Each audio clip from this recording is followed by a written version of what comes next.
منذ اللحظة دي الجمهوريين خرجوا من المعتقلات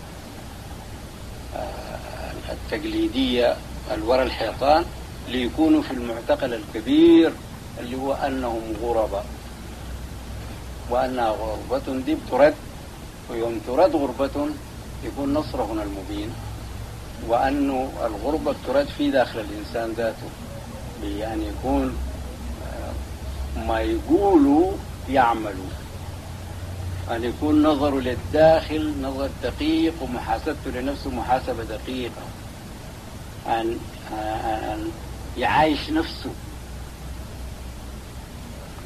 يعرف نفسه ويلتزمها ويفكر في نقايصها ويتوجه بها لله اللي يصلحها له. الإنسان لما يعرف نقايص نفسه بيكون بيسأل الله بلسان الحال، والله لما يسأل بلسان الحال يستجيب حتى للكافر.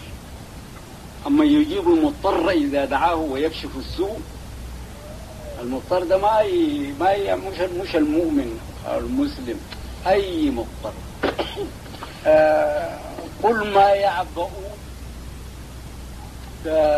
بكم ربي لولا دعاؤكم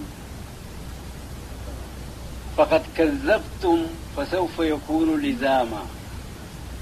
شوف جاب لهم التكذيب لكنه بيعبأ بهم، لولا دعاهم بلسان الحال ربنا ما يعبأ بهم.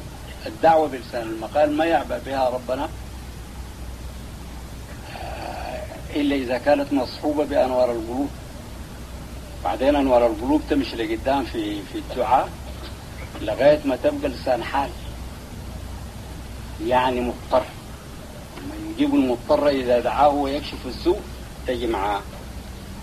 قل ما يعبأ بكم ربي لولا دعاؤكم فقد كذبتم فسوف يكون لزاما. فالإنسان اللي بينظر لداخله يعرف عيوب نفسه، دي الحاجة المهمة جدا. يعني الفكر، نحن بنقول الفكر مش هو في السماوات والأرض، الفكر في السماوات الداخلية والأرض الداخلية. الفكر في عيوب النفس، ده هو اللي بيجيبه الخير، لأنه بيكون دعوة بلسان الحال. وأنا أفتكر أنه الجمهوريين يستشعروا الصورة دي، أنهم هم